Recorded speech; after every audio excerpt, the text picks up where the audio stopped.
What's going on, guys? Nick from Source Strength. Today I have a quick video to talk about how to maximize your results in the gym, in your life and your programming. So I broke it down into three simple categories of what I think is most important to least important. And you'll find that strength athletes will go this way and power lifters will go this way. So to talk about the first category, range of motion, volume, and flexibility. Range of motion, when I talk about that, I talk about the range of motion of the lifts that we're doing.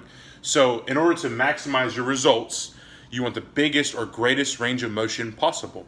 So not that there's anything wrong with like a sumo deadlift or even like a arch bench press or an extremely wide stance squats. While that works for many lifters, that is the 1%. So all of us normal people fall into a category where we must train the biggest range of motion possible to fatigue the muscle the most, and then also just to train the muscle and stretch it out more so that we can recover better. Volume, I'm going to leave, we'll put a bookmark there, because I have a little example down here about volume. And then flexibility. So that's another area that we can work on for sure. As flexibility isn't something that seems so important. I've talked about tight ankles before. If you have tight ankles, you have a bad squat. But it can transition, or it can be also the overhead press and the bench press. As well with the deadlift. If you're more flexible and you're more athletic, you're able to get into better positions. I'm not going to make a long argument for flexibility, but it's something that we can all improve upon, because when we're able to get into a better position, we're going to be able to pull, press, squat the optimal or maximal amount of weight. All right, so that was the first category of what I feel is most important to maximize your results. The second category that is not as important as this stuff, but is still as important, in my opinion, would be form, sleep, and food. So while having good form is very important, in my opinion, having a great range of motion, flexibility, and proper volume will teach you how to lift with perfect form, because when you do all these three things, it's almost impossible not to have good form. But form still is very important, and that's why it's in the tier 2 of how you can maximize your results. Form is something that's ongoing and a lifetime thing. The world's strongest man, he's still going to be looking at his videos, trying to see how he can be better. So don't ever think that you've reached a point where my deadlifts are good, my bench press is good, because you can always improve as you get stronger or weaker, and also as your body composition changes, your leverages will change, so your form will be a lot different. If I weigh 300 pounds and I conventional deadlift, well, if I lose 200 pounds now, and I'm only 100 pounds, I'm going to deadlift totally differently. So that's something to keep in mind. Sleep and food. Sleep and food is something that it is very important, but it's not the most important thing. Sleeping is good. To get as much sleep as possible is optimal. Same thing with food, but you can get away with not sleeping as much and not having the proper nutrition. But if you want to maximize your results, on the tier 2, these two things are very important. Now, if we move on to tier 3, it's the program, and that's probably the most contradicting thing of this all, because most people think programming is very important. And while it is, if you train with a great range of motion, adequate volume, and you're very flexible, your form is pretty okay, you have good sleep, and you eat a lot of food, it doesn't matter at this point. So that means that you're doing all the things that you could be doing right. And then, no matter what program you do, whether it's like 5-3-1 or squat every day or 5x5 or strong lifts, all that stuff is not going to matter, because you're not going to fail. You're setting yourself up for success. What you see quite often with powerlifters is that or at least beginner lifters, I shouldn't say powerlifters, so the beginner to beginner intermediate, they focused heavily on the program.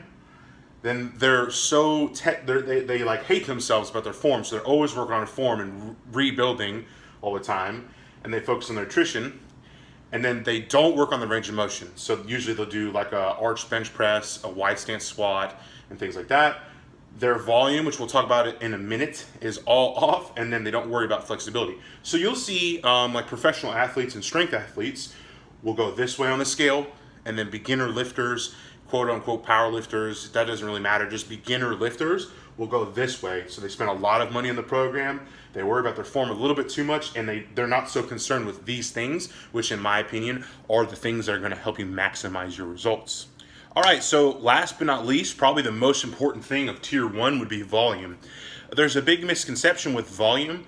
A lot of people like to do top sets because you get to work in that maximal range and stuff, but I have 2 examples here of what proper volume looks like, why it's better for you compared to what most people do. So we have lifter number 1, and it's a quote-unquote power lifter.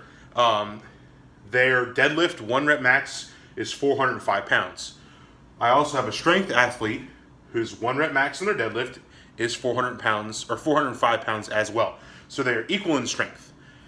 Now, a common workout that you'll see a power lifter or a newer lifter doing would be 3 sets of 2, so lower volume. They're trying to get better at their 1 rep max, so they're working towards that goal. And that's very sport specific, which is true, but it's not optimal. It's not going to maximize your potential.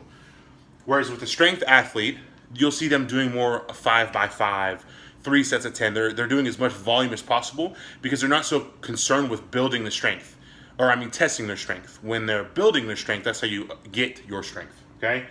So if a power lifter was to do 3 sets of 2 with 365 pounds, which is 90% of their 1 rep max, they've moved 2,190 pounds, okay? We'll take the strength athlete who is the same, they have the same strength, the same 1 rep max, and he's gonna do 5 sets of 5 with 75%. So now keep in mind, these guys both deadlift the same amount.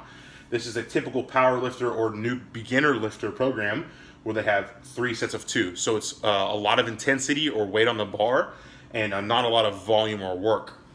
Then you have this person over here who's going to do 5 sets of 5 with 305 pounds. At the end of the workout, they've pushed or pulled 7,625 pounds. So the strength athlete who's not worried about building his 1 rep max and he's just trying to get stronger, ultimately is going to be more successful because he's almost moving triple the amount of weight, even though these guys are the same amount of strength. So that's just something to keep in mind when it comes to volume. If you like the video, guys, like the video. You can follow me on Instagram at soars_strength. Leave a comment, like and subscribe. Thanks, guys.